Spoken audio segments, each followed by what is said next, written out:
ക്രിസ്തീയ സോദരി 2023 November December ലക്കം audio വേഷനിലേക്ക് ഏവർക്കും സ്വാഗതം. എഡിറ്റോറിയൽ: ദൈവവചന പഠനത്തിൻ്റെ അനിവാര്യത. എഴുതിയത് ലൗലി ജോർജ്. മനുഷ്യന് ദൈവം നൽകിയ അമൂല്യമായ സമ്മാനമാണ് ദൈവവചനം. 66 പുസ്തകങ്ങളടങ്ങിയ ബൈബിളിൻ്റെ കേന്ദ്ര വിഷയം കർത്താവായ യേശുക്രിസ്തുവാണ്.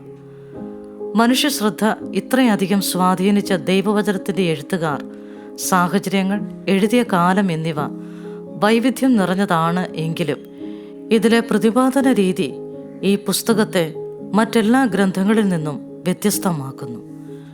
മൃഗത്തിന് പുൽത്തകിടി പോലെയും മനുഷ്യന് വീട് പോലെയും പക്ഷിക്ക് കൂട് പോലെയും മത്സ്യത്തിന് നദി പോലെയുമാണ് വിശ്വസിക്കുന്ന ആത്മാക്കൾക്ക് തിരുവചനമെന്ന് മാർട്ടിൻ ലൂതർ അഭിപ്രായപ്പെട്ടിട്ടുണ്ട്. വേദപുസ്തകം ദൈവശ്വാസീയമാണ്. ദൈവം മനുഷ്യനോട് സംസാരിച്ച അരുളപ്പാടുകളും ആലോചനകളുമാണ് അതിൽ ആലേഖനം ചെയ്തിരിക്കുന്നത്. സ്വർഗത്തിൽ എന്നേക്കും സ്ഥിരമായിരിക്കുന്നതും മനുഷ്യർ ദൈവാത്മനിയോഗം പ്രാപിച്ച് 1600 വർഷങ്ങൾ കൊണ്ട് 40ഓളം എഴുത്തുകാരാൽ എഴുതിയ ബൈബിൾ ക്രൈസ്തവരെ മാത്രമല്ല, സമൂഹത്തിലുള്ള എല്ലാവരെയും സ്വാധീനിക്കുവാൻ കഴിഞ്ഞിട്ടുള്ള സത്യവചനമാണ്. ദൈവവചന പാരായണത്തിൻ്റെയും പഠനത്തിൻ്റെയും പ്രാധാന്യത നഷ്ടപ്പെട്ടുകൊണ്ടിരിക്കുന്ന ഈ കാലഘട്ടത്തിൽ ദൈവവചന പഠനത്തിൻ്റെ അനിവാര്യതയെക്കുറിച്ച് നാം ഗൗരവമായി ചിന്തിക്കേണ്ടതുണ്ട്.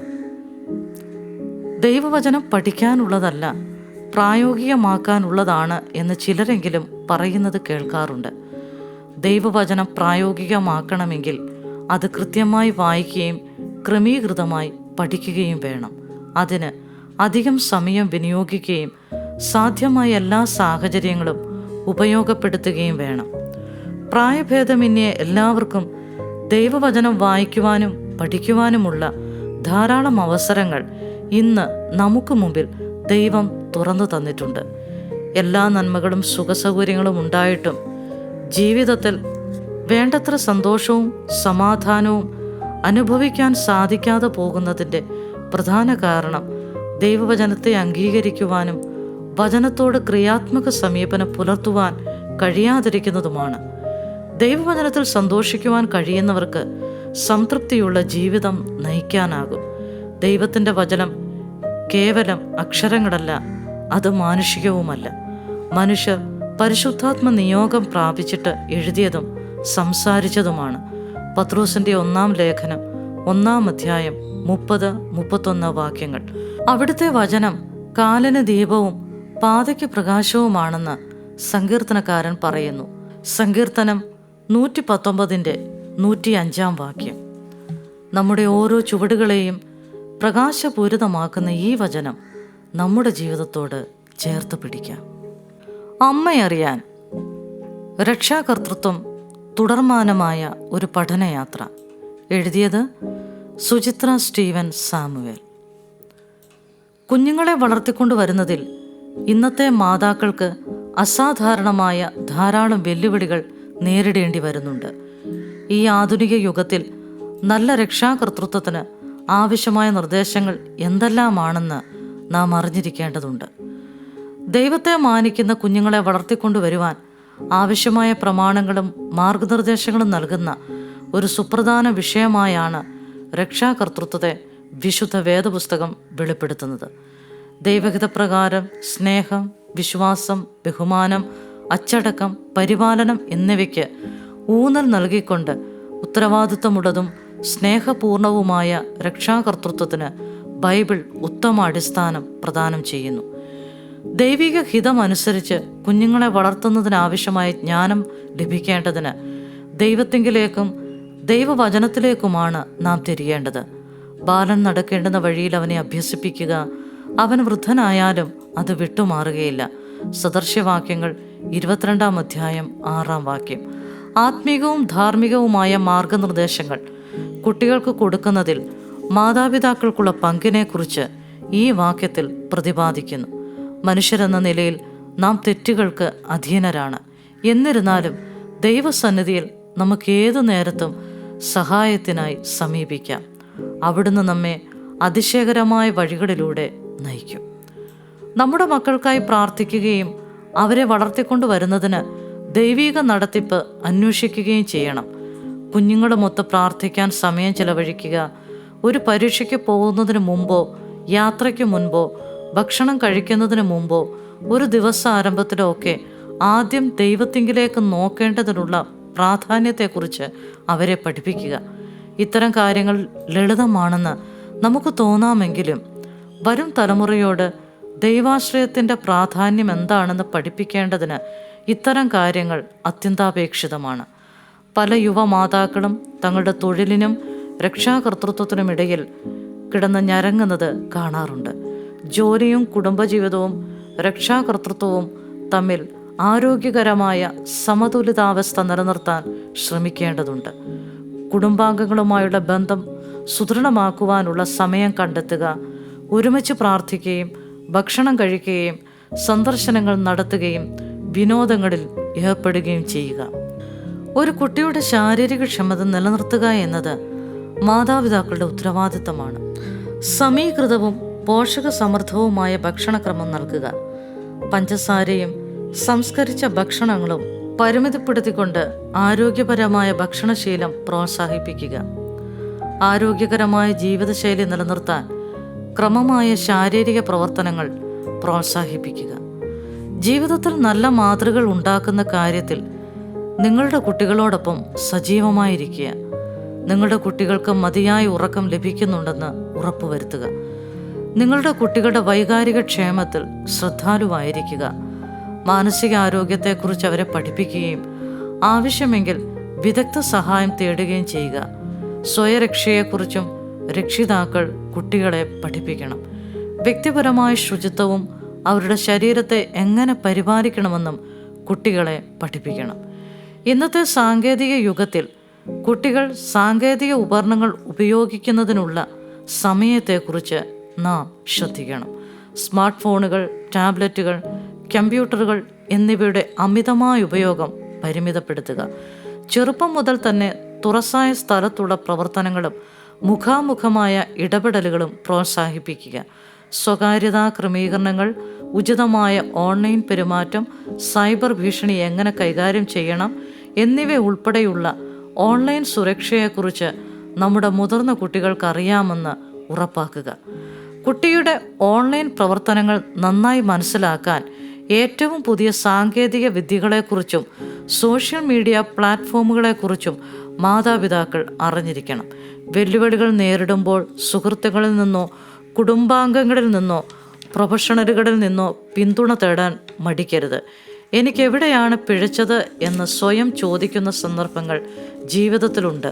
അതും ജീവിതത്തിൻ്റെ ഭാഗമാണ്. കുട്ടികൾക്ക് വ്യക്തമായ പെരുമാറ്റ നിയമങ്ങളും അതിരുകളും ആവശ്യമാണ്. അച്ചടക്കത്തിലെ സ്ഥിരത സുരക്ഷിതത്വ ബോധം സൃഷ്ടിക്കാൻ സഹായിക്കുന്നു. കുട്ടികൾക്ക് ഒരു നല്ല മാതൃകയാകുക. നിങ്ങൾ ഒരു തെറ്റ് ചെയ്താൽ ആ തെറ്റ് സമ്മതിക്കുകയും നിങ്ങളുടെ കുട്ടിയോട് ക്ഷമിക്കണം എന്ന് തുറന്നു പറയുകയും ചെയ്യുക. ബഹുമാനത്തിൻ്റെയും നല്ല പെരുമാറ്റത്തിൻ്റെയും മൂല്യങ്ങൾ വ്യക്തിപരമായ പ്രവർത്തനങ്ങളിൽ പ്രദർശിപ്പിക്കുക. നിങ്ങളോട് സംസാരിക്കാനും അവരുടെ വികാരങ്ങളും ആശങ്കകളും പ്രകടിപ്പിക്കാനും കുട്ടികൾക്ക് ഒരന്തരീക്ഷം സൃഷ്ടിക്കുക. നിങ്ങളുടെ കുട്ടിയുമായി തുറന്നതും സത്യസന്ധവുമായ ആശയവിനിമയം നിലനിർത്തുക. പഠനത്തോടുള്ള ഇഷ്ടം പ്രോത്സാഹിപ്പിക്കുക. നിങ്ങളുടെ കുട്ടിയുടെ അധ്യയന വിഷയങ്ങളിലും താൽപ്പര്യങ്ങളിലും ഇടപെടുക. സംസ്കാര, വർഗ, മത, ലിംഗഭേദങ്ങളെയും വൈവിധ്യങ്ങളെയും ഉൾക്കൊള്ളാനും ബഹുമാനിക്കാനും കുട്ടികളെ പഠിപ്പിക്കുക. സഹാനുഭൂതി, ദയ, അനുകമ്പ തുടങ്ങിയ മൂല്യങ്ങൾ വളർത്തുക. മറ്റുള്ളവരോട് പരിഗണന കാണിക്കാൻ അവരെ പ്രോത്സാഹിപ്പിക്കുക. കുട്ടികളിൽ സ്വയപ്രാപ്തിയും പ്രശ്നപരിഹാരത്തിനുള്ള കഴിവുകളും വികസിപ്പിക്കാൻ അനുവദിക്കുക. അവരുടെ പ്രായത്തിനനുയോജ്യമായ ഉത്തരവാദിത്തങ്ങൾ അവർക്ക് നൽകുക.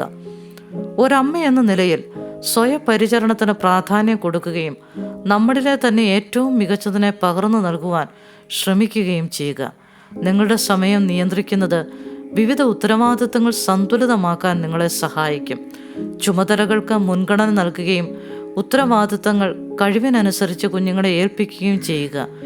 രക്ഷിതാവെന്ന നിലയിൽ വഴക്കമുള്ളവരായിരിക്കാൻ ഓർക്കുക. 2 യുവാക്കളുടെ അമ്മ എന്ന നിലയിൽ എനിക്ക് പറയുവാനുള്ളത്, രക്ഷാകർതൃത്വം ഒരു നിരന്തരമായ പഠനയാത്രയാണെന്നാണ്. മാത്രമല്ല, ഒരേ ഒരു നിശ്ചിത വഴിയിലൂടെ മാത്രമേ അതിനെ സമീപിക്കാൻ പറ്റുകയുള്ളൂ എന്നും നമുക്ക് പറയുവാൻ കഴിയുകയില്ല. ഓരോ കുട്ടിയും വ്യത്യസ്തരും വ്യക്തിഗത പരിചരണം ആവശ്യമുള്ളവരുമാണ്. നിങ്ങളുടെ സഹജവാസനകളെ വിശ്വസിക്കുക. നിങ്ങളുടെ കുട്ടികളെ നിരുപാധികമായി സ്നേഹിക്കുക. ആധുനിക ലോകത്ത് അവർ വളരുകയും വികസിക്കുകയും ചെയ്യുമ്പോൾ അവരെ നയിക്കുകയും പിന്തുണയ്ക്കുകയും ചെയ്യുക. അബി, സ്വാധീന കലയെ സ്വായത്തമാക്കിയവൾ. വാഴ്ത്തിപ്പാടാനുള്ള വ്യക്തിപ്രഭാവത്തിനുടമയല്ല, കൊട്ടിഘോഷിക്കുവാനുള്ള വീരകൃത്യങ്ങൾ ചെയ്തിട്ടുമില്ല. എന്തിനേറെ പറയുന്നു, കുറഞ്ഞത് ഒരു ഖണ്ഡികയിൽ പോലും ആലേഖനം ചെയ്യപ്പെടാനുള്ള സവിശേഷതകളില്ല. എങ്കിലും അബി എന്ന വ്യക്തിത്വത്തെ അത്രമേൽ മനോഹരമാക്കുന്ന ഒരു വസ്തുതയുണ്ട്. പ്രതികൂലത്തിന്റെ തീച്ചൂളയിലും യഹൂദ രാജാക്കന്മാരിൽ ഹിസ്കിയാവ് എന്ന രത്നത്തെ വാർത്തുണ്ടാക്കുന്നതിൽ അവൾ വഹിച്ച നിർണായക പങ്ക്. അതെ, പുരോഹിതനായ സെക്കരിയാവിൻ്റെ മകളും ഹിസ്കിയാവിൻ്റെ അമ്മയുമായ അബി എന്ന വനിതയുടെ ജീവിതത്തിൻ്റെ ആരാലും ശ്രദ്ധിക്കപ്പെടാത്ത ഒരു ഗുണവിശേഷത്തിലേക്ക് നമുക്കൊന്ന് കണ്ണെത്തിക്കാം. 2 രാജാക്കന്മാർ 18-ാം അധ്യായം 2-ാം വാക്യം. ഹിസ്കിയാവിനെ യഹോവയിൽ ആശ്രയിക്കുന്ന, യഹോവയ്ക്ക് പ്രസാദമുള്ളത് ചെയ്യുന്ന ഹിസ്കിയാവാക്കിയതിൽ അബിയുടെ സ്വാധീനത്തിൻ്റെയും പങ്കിൻ്റെയും വ്യാപ്തി അറിയാൻ തൻ്റെ ഭർത്താവായ ആഹാസിനെ നാം പഠിക്കേണ്ടതുണ്ട്. തികച്ചും ദൈവിക കൽപ്പനകൾക്ക് വിരോധമായി ദൈവത്തെ കോപിപ്പിച്ച് ജീവിച്ച ഒരു രാജാവ്. ഇത്തരമൊരു സാഹചര്യത്തിൽ ആ രാജാവിൻ്റെ ഭാര്യയായ അബിക്ക് തൻ്റെ മകനെ ദൈവിക വഴികളിൽ വളർത്തിക്കൊണ്ട് വരിക എന്നത് ഒരു കാഠിന്യമേറിയ വെല്ലുവിളി ആയിരുന്നിരിക്കണം. ഏതു വ്യക്തിയും അടിയറവ് വയ്ക്കാൻ സാധ്യതയുള്ള ഒരു പരീക്ഷ. എങ്കിലും ആ ധീര വനിത തളർന്നില്ല. ഭർത്താവിനെ ദൈവത്തിനായി നേടാൻ അവൾക്ക് പ്രതിബന്ധങ്ങൾ ഏറെയാണ്. ഒരു തരത്തിൽ പറഞ്ഞാൽ അത് അസാധ്യവുമാണ്. എന്നാൽ ദൈവത്തിൽ ആശ്രയിച്ചാൽ അവൾക്ക് വിജയിക്കാൻ കഴിയുന്ന ഒരു മേഖലയുണ്ട്, മാതാവെന്ന മഹനീയ ദൗത്യം. ഭർത്താവിന് സംഭവിച്ച പാകപ്പിഴകൾ തലമുറയിലേക്ക് പകരപ്പെടാതിരിക്കാൻ അവൾ നിന്നു അചഞ്ചലയായി. പുരോഹിതനായി പിതാവിൽ നിന്നും ആർജിച്ചെടുത്ത ദൈവിക കൽപ്പനകളുടെ ജീവനുറ്റ ഏടുകൾ അവൾ തൻ്റെ മകന് പകർന്നു നൽകി, അണുവിട മാറാതെ. തൻ്റെ ബലഹീനതകൾ കൊണ്ടോ അശ്രദ്ധ കൊണ്ടോ മകൻ്റെ ലക്ഷ്യം തെറ്റാതിരിക്കാൻ അവളുടെ ജീവിതം ഹിസ്കിയാവിന് മുന്നിൽ ഒരു പാഠപുസ്തകമായി. ഈ അമ്മയെ നിരീക്ഷിച്ച് വളർന്നു വരുന്ന ഹിസ്കിയാവിന് ദൈവപ്രസാദമുള്ള വഴികളിൽ നടക്കാതിരിക്കാൻ അസാധ്യമായിരുന്നു. കാരണം ഹിസ്കിയാവിൻ്റെ മേൽ അബിയുടെ സ്വാധീനത്തിൻ്റെ ആക്കം അത്രമേൽ ആഴമേറിയതായിരുന്നു. പിതാവ് ആചരിച്ച ജാതികളുടെ മ്ലേച്ഛതകളൊന്നും ഹിസ്കിയാവിനെ ആകർഷിച്ചില്ല. മാത്രമല്ല, മറ്റൊരു രാജാവും ചെയ്യാത്ത വിധം അതിനെ തച്ചുടയ്ക്കുകയാണ് ഉണ്ടായത്. ഈ ആത്മീക ദർശനം ഹിസ്കിയാവിന് എവിടെ നിന്ന് ലഭിച്ചു? അതും ദുർമാർഗിയായ ഒരു പിതാവിൻ്റെ മകനായിരുന്നിട്ട് കൂടി. അവിടെയാണ് അബി ഒരു മിന്നും താരകമായി നിലകൊള്ളുന്നത്. ആർത്തിരമ്പുന്ന കടൽ തിരകളുടെ നടുവിലും അവൾ തൻ്റെ ശ്രദ്ധ പതരാതെ കപ്പലിനെ നയിച്ചു. പ്രതികൂല കാറ്റുകൾ ആഞ്ഞു വീശിയിരുന്നിരിക്കാം, എങ്കിലും അവൾ പിന്മാറിയില്ല. മറ്റേത് രാജാവിനോടും സമപ്പെടുത്താൻ കഴിയാത്ത നിലയിൽ ഹിസ്കിയാവിൻ്റെ യശസ് ഉയർന്നു. അവൻ്റെ വീരപ്രവർത്തികളുടെ മഹത്വം വാനോളം എത്തിച്ചേർന്നു. ഇതിനെല്ലാം പിന്നിലുള്ള ഊർജ സ്രോതസ് എന്തെന്ന് ഹിസ്കിയാവിനോട് ചോദിച്ചാൽ താൻ വാചാലനാകും. തൻ്റെ മാതാവിൻ്റെ വൈദഗ്ധ്യം തെളിയിക്കപ്പെട്ട സ്വാധീന കലയെക്കുറിച്ച്. അബിക്ക് വേണമെങ്കിൽ തൻ്റെ ഭർത്താവിൻ്റെ വഴികളിൽ നടന്ന് ലോകത്തിൻ്റെ, അതായത് ജാതികളുടെ പ്രീതി സമ്പാദിക്കാമായിരുന്നു. എന്നാൽ ദൈവജനത്തോട് കൂടെയുള്ള കഷ്ടതയെ മാനമായി കണ്ട തൻ്റെ പിതാമഹൻ മോശയുടെ ജീവിതത്തെ അവൾ തൻ്റെ പിതാവിലൂടെ പഠിച്ചു. അതവളെ ഹഠാത് ആകർഷിച്ചു. തനിക്ക് ദൈവം നൽകിയ മകൻ ദൈവവഴികളിൽ നിലകൊള്ളാൻ അവൾ ത്യാഗോജ്വലിയായി പ്രവർത്തിച്ചു. പ്രിയ സഹോദരിമാരെ, അബിയുടെ ജീവിതം നമ്മുടെ മുൻപിൽ ഒരു മാതൃകാ പാഠം ആയിരിക്കട്ടെ. നമ്മെ ദൈവമാക്കുന്ന സ്ഥാനങ്ങളിൽ നമ്മുടെ ഉത്തരവാദിത്വങ്ങൾ ഭംഗിയായി നിവർത്തിച്ച് വരും തലമുറയെ കർത്താവിനായി നേടാം. അതിനായി ദൈവം നമ്മെ സഹായിക്കട്ടെ. ആമേൻ. പിന്നിട്ട വഴികൾ. മഹാരാജാവിൻ്റെ മണവാട്ടി. എൻ്റെ പേര് പ്രസന്ന മാത്യു. മാതാപിതാക്കളും 3 മക്കളും അടങ്ങുന്നതാണ് ഞങ്ങളുടെ കുടുംബം. മൂവാറ്റുപുഴ പട്ടണത്തിൽ ഒരു കത്തോലിക്ക കുടുംബത്തിൽ ജനിച്ചു വളർന്ന ഞാൻ പ്രവൃത്തിയാലാണ് രക്ഷ എന്ന് ഉറച്ചു വിശ്വസിക്കുകയും ചെറിയ പ്രായം മുതൽ തികഞ്ഞ മതഭക്തിയിൽ തന്നെ വളർന്നു വരികയും ചെയ്തു. 1-ാം ക്ലാസ് മുതൽ കോൺവെന്റ് സ്കൂളിലാണ് ഞാൻ പഠിച്ചത്. അതുകൊണ്ട് തന്നെ കോൺവെന്റിലെ കന്യാസ്ത്രീകളുമായി എനിക്ക് വളരെ നല്ല അടുത്ത ബന്ധമാണ് ഉണ്ടായിരുന്നത്. ആ ബന്ധം അവരെ പോലെ എനിക്കും കർത്താവിൻ്റെ മണവാട്ടിയാകണം എന്ന ആഗ്രഹം എന്നിനുളവായി. ഓരോ ദിവസങ്ങൾ കഴിയും തോറും എൻ്റെ മനസ്സിലെ ആഗ്രഹത്തിന് ശക്തി കൂടിക്കൂടി വന്നു. അങ്ങനെ എൻ്റെ പ്രീ ഡിഗ്രി പഠനകാലത്ത് കന്യാസ്ത്രീയാകാൻ ഞാൻ തീരുമാനമെടുത്തു. പരീക്ഷ കഴിഞ്ഞ ഉടൻ തന്നെ കോൺവെന്റിൽ ചേരുവാൻ ആഗ്രഹിച്ചിരുന്ന ഞാൻ ഈ കാര്യം വീട്ടിൽ പറഞ്ഞപ്പോൾ വീട്ടിലുള്ളവർ എൻ്റെ താല്പര്യത്തെ എതിർക്കുകയാണുണ്ടായത്. കാരണം എൻ്റെ മാതാപിതാക്കൾക്ക് 2 ആൺമക്കളോടൊപ്പം ഏക മകളായി ഞാൻ മാത്രമാണുണ്ടായിരുന്നത്. എന്നെ കന്യാസ്ത്രീയാക്കാൻ അവർ ഇഷ്ടപ്പെട്ടിരുന്നില്ല. എന്നാൽ ഞാനും എൻ്റെ അധ്യാപകരായ കന്യാസ്ത്രീകളും എൻ്റെ വീട്ടുകാരെ കാര്യങ്ങൾ സാവധാനം പറഞ്ഞ് മനസ്സിലാക്കി. അങ്ങനെ 1984 ഞാൻ കന്യാസ്ത്രീയാകാൻ കോൺവെന്റിൽ ജോയിൻ ചെയ്തു.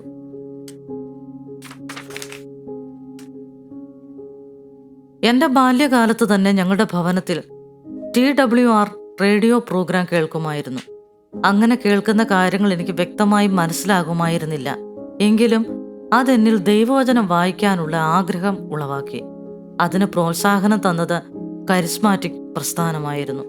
അവിടെ വെച്ച് ഞങ്ങളുടെ ആത്മീയ ഗുരുവായ ഏഞ്ചൽ വോയ്സ് സ്ഥാപകൻ ഫാദർ കുര്യാക്കോസ് കച്ചിറമറ്റം ധ്യാനസമയം എടുക്കുന്നത് എങ്ങനെയാണെന്ന് ഞങ്ങളെ പഠിപ്പിച്ചു. അതെൻ്റെ ജീവിതത്തിൽ പുതിയ വഴിത്തിരിവിന് കാരണമായി. ഞാൻ കോൺവെന്റിലായിരുന്ന സമയം എൻ്റെ മൂത്ത സഹോദരൻ രക്ഷിക്കപ്പെട്ടു. അദ്ദേഹം ദൈവവചന പഠനത്തിനായി സെക്കന്ദരാബാദിലേക്ക് പോയി. അദ്ദേഹം ഇപ്പോൾ ആന്ധ്രയിൽ സുവിശേഷകനാണ്. ഞാൻ കോൺവെന്റിൽ നിന്നും തിരികെ ഭവനത്തിലേക്ക് വരാൻ വീട്ടിൽ നിന്നും സമ്മർദ്ദം ചെലുത്തിക്കൊണ്ടേയിരുന്നു. അതിന് കാരണം എൻ്റെ മൂത്ത സഹോദരൻ തന്നെയായിരുന്നു. ഒരിക്കൽ ഞാനൊരവധിക്ക് വീട്ടിൽ വന്നപ്പോൾ ഗായകൻ കുട്ടിയച്ചൻ ഉൾപ്പെടെ പലരും എന്നോട് സുവിശേഷം പറഞ്ഞു. എല്ലാം ഞാൻ കേട്ടുവെങ്കിലും ഒരു തീരുമാനമെടുക്കുവാൻ ഞാൻ തയ്യാറായില്ല. അവധി കഴിഞ്ഞ് ഞാൻ വീണ്ടും കോൺവെന്റിലേക്ക് തിരിച്ചുപോയി. രക്ഷയുടെ അനുഭവത്തിലേക്ക്. മറ്റൊരവധിക്ക് ഞാൻ വീട്ടിൽ വരുമ്പോൾ എൻ്റെ സഹോദരൻ ബൈബിൾ കോളേജിൽ നിന്നും വന്നിട്ടുണ്ട്. താൻ ഒരു ടീമായി പ്രവർത്തിക്കാൻ കൂടിയാണ് വന്നത്. ഈ ടീം അംഗങ്ങൾ ഞങ്ങളുടെ ഭവനത്തിലാണ് താമസിച്ചത്. പകൽ പ്രവർത്തനങ്ങൾ കഴിഞ്ഞ് രാത്രിയിൽ ഞങ്ങളുടെ ഭവനത്തിൽ ബൈബിൾ ക്ലാസ് നടക്കും.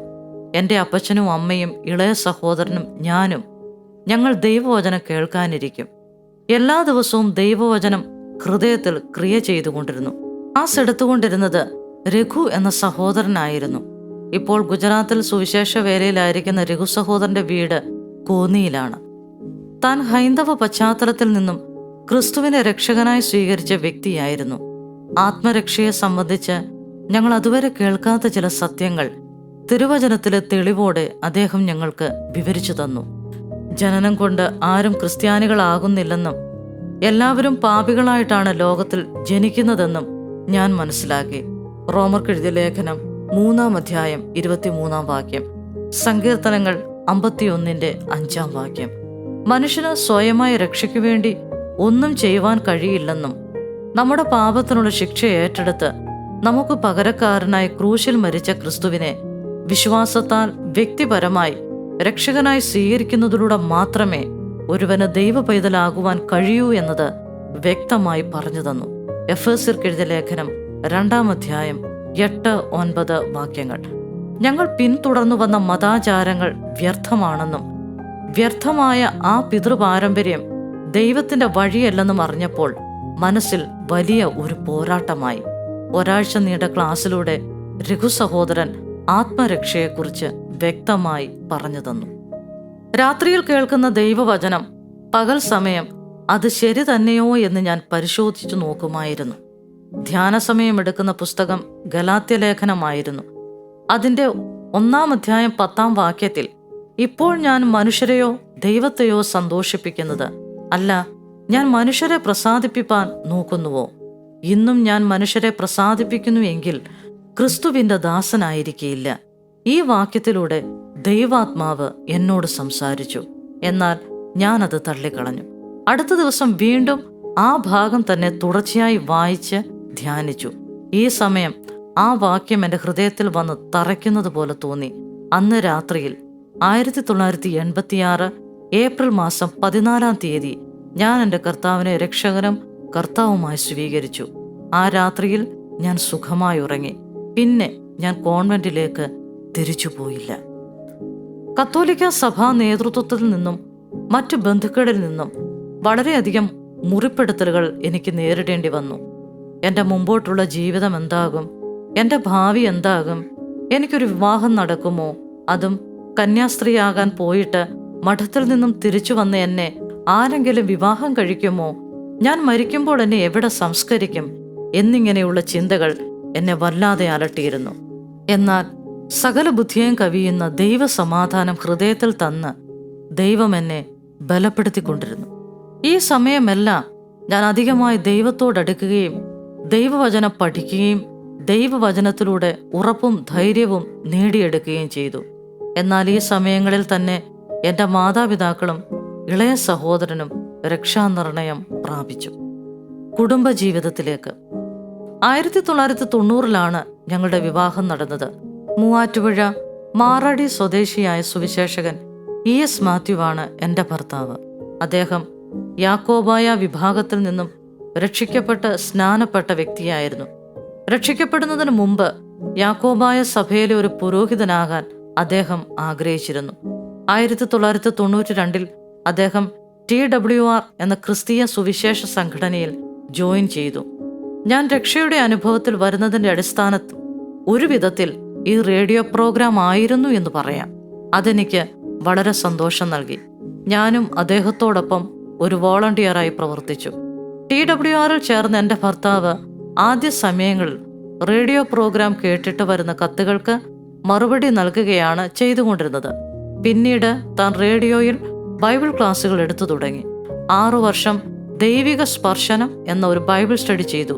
ഇതിൻ്റെ ഫോളോപ്പിൻ്റെ ഭാഗമായി കത്തുകൾക്ക് മറുപടി എഴുതുന്നത് ഞാനായിരുന്നു. ഈ ശുശ്രൂഷയിലൂടെ ധാരാളം ആളുകളെ പരിചയപ്പെടാനും രക്ഷയുടെ സന്ദേശം അറിയിക്കാനും അവരുടെ പ്രശ്നങ്ങൾക്ക് ആശ്വാസം നൽകുന്നതിനും ഒരുമിച്ച് പ്രാർത്ഥിക്കുന്നതിനും കർത്താവ് അവസരം നൽകി. 1993 മുതൽ 6 വർഷത്തോളം ഞങ്ങൾ തിരുവല്ലയിൽ താമസിക്കുമ്പോൾ ഞങ്ങളുടെ ഭവനത്തിൽ വെച്ച് ഒരു സ്ഥലം സഭ കൂടിവരവ് ആരംഭിച്ചു. അതിൽ സൺഡേ സ്കൂൾ എടുക്കുന്നതിനും സഹോദരിമാരുടെ ഇടയിൽ പ്രവർത്തിക്കുന്നതിനും എനിക്ക് സാധിച്ചു. കുടുംബം, മക്കൾ. എൻ്റെ ഭർത്താവിൻ്റെ ഭവനത്തിൽ 4 മക്കളാണുള്ളത്. 3ാമത്തെ മകളായ മേരിയസ് ജോർജാണ് ആ കുടുംബത്തിൽ നിന്നും ആദ്യം കർത്താവിനെ രക്ഷകനും കർത്താവുമായി സ്വീകരിച്ചത്. അവളുടെ പ്രാർത്ഥനയുടെയും പ്രവർത്തനത്തിൻ്റെയും ഫലമായി മാതാപിതാക്കളും സഹോദരി സഹോദരന്മാരും പിന്നീട് രക്ഷിക്കപ്പെട്ടു. 2022 ജനുവരി ഫെബ്രുവരിയിലക്കം ക്രിസ്തീയ സോദരി മാഗസിനിൽ മേരിയസ് ജോർജിൻ്റെ അനുഭവ സാക്ഷ്യം പ്രസിദ്ധീകരിച്ചിട്ടുണ്ട്. ഞങ്ങൾക്ക് ദൈവം 2 മക്കളെ നൽകി. മൂത്ത മകൾ പ്രിസില്ല നേഴ്സാണ്. തൃശൂർ നെല്ലിക്കുന്ന് സിയോൻ സഭയിലെ ജോയ് മാത്യുവാണ് അവളുടെ ഭർത്താവ്. അവർ ഇരുവരും കാനഡയിലായിരിക്കുന്നു. അവർക്കൊരു മോളുണ്ട്, ലിയാന ജോയി. ഇളയ മകൻ ഗോഡ്ലി, അവൻ എഞ്ചിനീയറാണ്. അവൻ്റെ ഭാര്യയുടെ പേര് ലിഡിയ.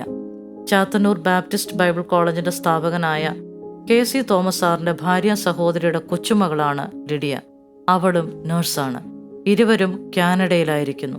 അസാധ്യങ്ങളെ സാധ്യമാക്കുന്ന ദൈവം കൂടെയുണ്ട് എന്ന് വീണ്ടും മനസ്സിലാക്കാൻ സാധിച്ചു. സഭാപ്രവർത്തനം. 26 വർഷം ഞങ്ങൾ TWR റേഡിയോ പ്രസ്ഥാനത്തിലൂടെ മിനിസ്ട്രി ചെയ്തു. 2017 എൻ്റെ ഭർത്താവ് സഭാ ശുശ്രൂഷകനായി വേർതിരിഞ്ഞു. മൂവാറ്റുപുഴയിൽ ആരംഭിച്ച ബൈബിൾ ക്ലാസ് മുഖാന്തരം മൂവാറ്റുപുഴ പട്ടണത്തിൽ പുതിയൊരു സഭാ കൂടിവരവുണ്ടാകാൻ കർത്താവ് കൃപ ചെയ്തു. സഭയോടുള്ള ബന്ധത്തിലും പല കാര്യങ്ങൾ ചെയ്യുവാൻ സാധിക്കുന്നു. അനേക കുടുംബങ്ങൾ തകർന്നുകൊണ്ടിരിക്കുന്ന ഈ നാടുകളിൽ അവർക്ക് പ്രയോജനപ്രദമായ കാര്യങ്ങൾ ചെയ്യുവാൻ ബിബ്ലിക്കൽ കൗൺസിലിംഗ് കോഴ്സ് ഞങ്ങൾ ചെയ്തുകൊണ്ടിരിക്കുന്നു. അതിനായി മൂവാറ്റുപുഴ പട്ടണത്തിൽ ഒരു സെന്റർ ലഭിക്കുന്നതിനായി ഞങ്ങൾ ആഗ്രഹിക്കുന്നു. അവങ്കിലേക്ക് നോക്കിയവർ പ്രകാശിതരായി, അവരുടെ മുഖം ലജ്ജിച്ചു പോയതുമില്ല എന്ന വാക്യം ഞങ്ങളുടെ ജീവിതത്തിൽ അന്വർത്ഥമാണ്. ക്രിസ്തുവിനെ സ്വീകരിച്ചത് നിമിത്തം ഞങ്ങൾ ഏറെ സന്തോഷമുള്ളവരാണ്. ഒരു നാളും കൈവിടാത്ത നല്ല ഇടയനായി അവിടുന്ന് ഞങ്ങളോടൊപ്പമുണ്ട്. ജീവിതത്തിലെ ഏതു പ്രതിസന്ധികളിലും ആരും സഹായിക്കാനില്ല എന്ന് തോന്നുന്ന നിമിഷങ്ങളിലും അവിടുന്ന് ഞങ്ങളോട് കൂടെയുണ്ടെന്നുള്ള വിശ്വാസത്തിൽ ഈ യാത്ര ഞങ്ങൾ തുടരുകയാണ്. ഒരു പൊതിച്ചോറ്. പതിവ് പോലെ മാവിൻ ചുവട്ടിലെ ബക്കറ്റിൽ ചോറ്റുപാത്രത്തിലെ പകുതിയിൽ അധികം ചോറും കറികളും കളഞ്ഞപ്പോൾ നീതുമോൾ ഓർക്കാതിരുന്നില്ല മമ്മിയുടെ വാക്കുകൾ. മോളെ, ചോറ് കളയാതെ കഴിക്കണം കേട്ടോ. ഭക്ഷണമില്ലാത്ത ഒരുപാട് പേർ നമുക്ക് ചുറ്റിലും ഉണ്ട്. അതുകൊണ്ട് മോൾ ചോറ് മുഴുവനും കഴിക്കണം. മമ്മി അങ്ങനെയൊക്കെ പറയും. എനിക്ക് കഴിക്കാൻ പറ്റുന്നതല്ലേ കഴിക്കാവൂ. പിന്നെയാണെങ്കിൽ എന്നും ഒരു മുട്ട പൊരിച്ചതും ചമ്മന്തിയും മീൻ വറുത്തതും തോരനും കൂട്ടി മടുത്തു. പിറുപിറുത്തുകൊണ്ട് പാത്രത്തിലെ അവസാന വറ്റ് ചോറും കുടഞ്ഞു കളഞ്ഞിട്ട് പാത്രം കഴുകാൻ പൈപ്പിന്റെ അടുത്ത് വന്നപ്പോൾ 8A അനു പൈപ്പിൽ നിന്ന് വെള്ളം കുടിക്കുന്നത് കണ്ടു. പക്ഷെ അവളുടെ കയ്യിൽ ചോറ്റുപാത്രം ഇല്ലായിരുന്നു. അനു, നീ ചോറ് കൊണ്ടുവന്നില്ലേ? നീതു ചോദിച്ചു. അത് പിന്നെ. അനു മറുപടി പറയാതെ ഒഴിഞ്ഞു മാറുവാൻ ശ്രമിച്ചു. നീ എന്താ ഒന്നും പറയാത്തത്? നിന്റെ മുഖം വാടിയിരിക്കുന്നല്ലോ. അവർ അല്പം ദൂരെ മാറി മാവിൻ ചൂട്ടിൽ തണലുള്ള ഇടത്തേക്ക് നീങ്ങി നിന്നു. നീതുവും അനുവും ഒരേ ക്ലാസ്സിലാണ് പഠിക്കുന്നത്. Anu 8A Neethu 8B. അനു പഠനത്തിൽ സമർത്ഥയാണ്. നീതുവിന്റെ വീടിന്റെ അടുത്ത് തന്നെയാണ് അനുവിന്റെയും വീട്. അനുവിന് താഴെ 2 അനുജന്മാരും കൂടെ ഉണ്ട്. ഒരു വർഷം മുമ്പ് അനുവിന്റെ അച്ഛൻ ഒരു അപകടത്തിൽ മരിച്ചുപോയി.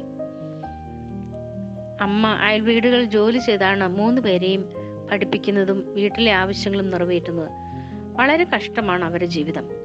നീതു സഹതാപത്തോടെ അനുവിനെ നോക്കി. അവൾ ശിരസ് കുമ്പിട്ട് നിൽക്കുകയാണ്.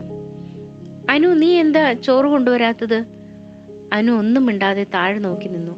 ഒടുവിൽ നീതുവിന്റെ നിർബന്ധത്തിന് വഴങ്ങി ഒരു വിതുമ്പലോടെ അനു അത് പറഞ്ഞു. ഇല്ല, 2 ദിവസമായി ഞാൻ ചോറ് കൊണ്ടുവരുന്നില്ല. അതെന്താ? അമ്മയ്ക്ക് സുഖമില്ലാത്തതുകൊണ്ട് പണിക്ക് പോകാൻ പറ്റിയില്ല. കുറച്ച് ചോറേ ഉണ്ടായിരുന്നുള്ളൂ. അത് ഞാൻ അപ്പൂനും അഖിലിനും കൊടുത്തു വിട്ടു. അവർ കുഞ്ഞുങ്ങളല്ലേ, അവർക്ക് വേഗം വിശക്കും. അനുവിന്റെ കണ്ണുകൾ നിറഞ്ഞൊഴുകി. അത് കേട്ട് നീതു തിരിഞ്ഞ് മാവിൻ ചുവട്ടിലെ ബക്കറ്റിലേക്ക് നോക്കി. താൻ തട്ടിക്കളഞ്ഞ ചോറുണ്ടായിരുന്നെങ്കിൽ ഒരു വയറ്റിന്റെ വിശപ്പ് അകറ്റാമായിരുന്നു. അവൾക്ക് വല്ലാത്ത കുറ്റബോധം തോന്നി. അവളുടെ മനസ്സ് പിടഞ്ഞു. നീ വാ. നീതു അനുവിനെ തന്റെ ക്ലാസ്സിലേക്ക് കൂട്ടിക്കൊണ്ടുപോയി. അവൾ ബാഗ് തുറന്ന് ഒരു പാക്കറ്റ് ബിസ്ക്കറ്റ് എടുത്ത് അനുവിന് കൊടുത്തു. അനു, ഇത് കഴിക്കേ. വേണ്ട നീതു, സാരമില്ല. വേണ്ടെന്നോ? നീ പിന്നെ വിശന്നിരിക്കാനാണോ? അനു ആ ബിസ്ക്കറ്റ് വാങ്ങി ആർത്തിയോടെ കഴിക്കുന്നത് നീതു സഹതാപത്തോടെ നോക്കി നിന്നു. അന്ന് രാത്രി നീതുവിന് ഉറക്കം വന്നില്ല. കണ്ണടയ്ക്കുമ്പോൾ പൈപ്പിൽ നിന്ന് വെള്ളം കുടിക്കുന്ന അനുവിന്റെ മുഖമാണ് മനസ്സിൽ തെളിയുന്നത്. അവൾ പലതും ചിന്തിച്ചു. രാത്രിയുടെ ഏതോ യാമത്തിൽ ഉറക്കത്തിലേക്ക് വഴുതി വീണു. രാവിലെ ഉറച്ച ഒരു തീരുമാനത്തോടെയായിരുന്നു അവൾ കിടക്ക വിട്ട് എഴുന്നേറ്റത്. ഇനി ജീവിതത്തിൽ ഒരിക്കലും ഭക്ഷണം പാഴാക്കി കളയില്ല. ഞാൻ കളയുന്ന ഓരോ വറ്റു ചോറിന്റെ മുമ്പിലും വിശക്കുന്ന അനേക വയറുകൾ ഉണ്ടാകും. ജീവൻ നിലനിർത്താൻ വെമ്പൽ കൊള്ളുന്ന ജീവിതങ്ങൾ. നീതു റെഡിയായി അടുക്കളയിൽ വന്നപ്പോൾ മമ്മി ചോറ്റുപാത്രത്തിൽ ചോറിട്ടുകൊണ്ടിരിക്കുകയായിരുന്നു. മമ്മി. അവൾ മമ്മിയുടെ അടുത്തേക്ക് നീങ്ങി നിന്നു. എന്താ, മോൾക്ക് വല്ലതും പറയാനുണ്ടോ? മമ്മി ചോദിച്ചു. അതേ, എനിക്കൊരു പാത്രം കൂടി ചോറ് തരുമോ? എന്തിന്? സാധാരണ നീ കൊണ്ടുപോകുന്ന ചോറ് കളയുകയാണ് പതിവ്. ഇന്നെന്താ പതിവിന് വിപരീതമായി കൂടുതൽ ചോറ് വേണമെന്ന് പറയുന്നത്? അതും വേറെ പാത്രത്തിൽ. മമ്മി ആശ്ചര്യത്തോടെ തല ഉയർത്തി നീതുമോളെ നോക്കി. അവൾ തലേ ദിവസത്തെ സംഭവങ്ങൾ വള്ളിപ്പുള്ളി വിടാതെ മമ്മിയോട് പറഞ്ഞു. അതുകൊണ്ട് മമ്മി, അവൾ ഇനി വിശന്നിരിക്കാൻ പാടില്ല. ആ അമ്മയുടെ മിഴികൾ ഈറനണിഞ്ഞു. അവർ നീതുമോളെ ചേർത്ത് പിടിച്ച് അവളുടെ നെറ്റിയിൽ ഒരു ഉമ്മ കൊടുത്തു. ശരി, പക്ഷെ പാത്രമില്ലല്ലോ. ഒരു കാര്യം ചെയ്യും, മോൾ ചെന്നിട്ട് ഒരു വാഴയില വെട്ടിക്കൊണ്ടുവാ. മമ്മി ഒരു പൊതിച്ചോറ് കെട്ടിത്തരാം. പോരെ? നീതുവിന് സന്തോഷമായി. മമ്മി പൊതിച്ചോറ് കെട്ടി നീതുവിന്റെ ബാഗിൽ വെച്ചു കൊടുത്തു. അപ്പോഴേക്കും സ്കൂൾ ബസ് ഗേറ്റിന്റെ അടുത്ത് വന്ന് ഹോൺ അടിച്ചു തുടങ്ങി. മമ്മിക്ക് ടാറ്റ പറഞ്ഞ് ആത്മസംതൃപ്തിയോടെ പൊതിച്ചോറുമായി നീതുമോൾ സ്കൂൾ ബസ്സിൽ കയറി. കൂട്ടുകാരെ, ഓരോ ദിവസവും നാം എന്തുമാത്രം ഭക്ഷണ പദാർത്ഥങ്ങളാണോ പാഴാക്കി കളയുന്നത്? ഒന്ന് ഓർത്തു നോക്കൂ. നമ്മുടെ വിശപ്പടക്കി ശേഷിച്ചവ വലിച്ചെറിയുമ്പോൾ ഒരു നേരത്തെ വിശപ്പകറ്റാൻ എത്ര പേർ കാത്തിരിക്കുന്നുണ്ടാകും? നമ്മുടെ ശരീരത്തിന്റെ പോഷണത്തിന് ഭൗതിക ഭക്ഷണം ആവശ്യമാണ്.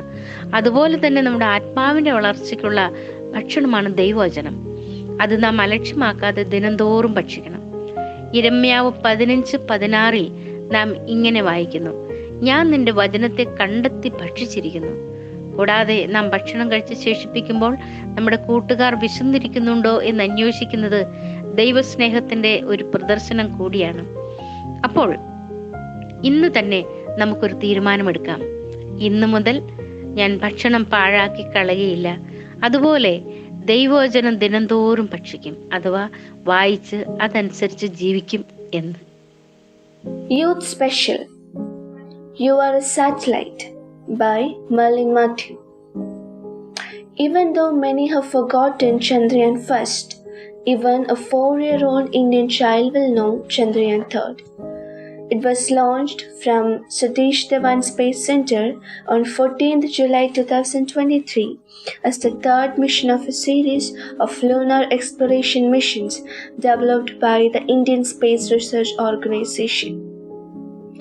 When the spacecraft entered the lunar orbit on 5th August 2023 and the lander touched the lunar south polar region on 23rd August 2023, it made India the fourth country to successfully land on the moon and the first to do so near the region of the lunar south pole.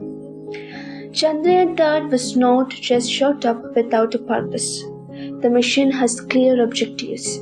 The major one being conducting and observing experiments on the materials available on the lunar surface to better understand the composition of the moon. As children of God, we are purposely placed on earth in different places to fulfill the mission that God has purposed for each life. You are not here by mistake. Remember the happiness of the scientists when Chandrayaan third left successfully from Earth and smoothly soft landed on the moon. Imagine the same kind of excitement in heaven, or even more.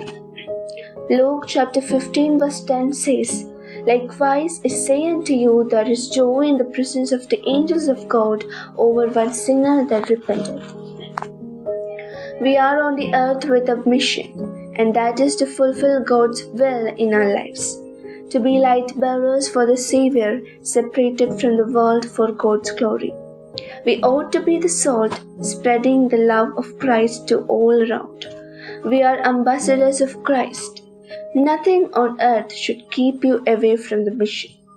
Your life in all its fullness is for fulfilling the Creator's vision. Chandrayaan third is robotic. It does not have its own free will. Our Creator does not force His will on us. He has given us freedom. Dear friend, how often do we misuse that? We feel that everything is in our control, but it actually is not, which we realize at times when we are not well and then forget soon after. With every organ we ought to glory God. According to 1 Corinthians chapter 6 verses 19 to 20, do you not know that your body is the temple of the Holy Spirit who is in you, whom you have from God, and you are not your own? For you were bought at a price. Therefore glorify God in your body and in your spirit, which are God's. It is easy to live on earth along with the flow. It's tougher to stand strong against the flow. As ambassadors of the living God, we must strive to live as Christians strongly against compromises. Our worldly friends may choose to dance to the tune of the trending music, or may be addicted to Korean dramas and online entertainment.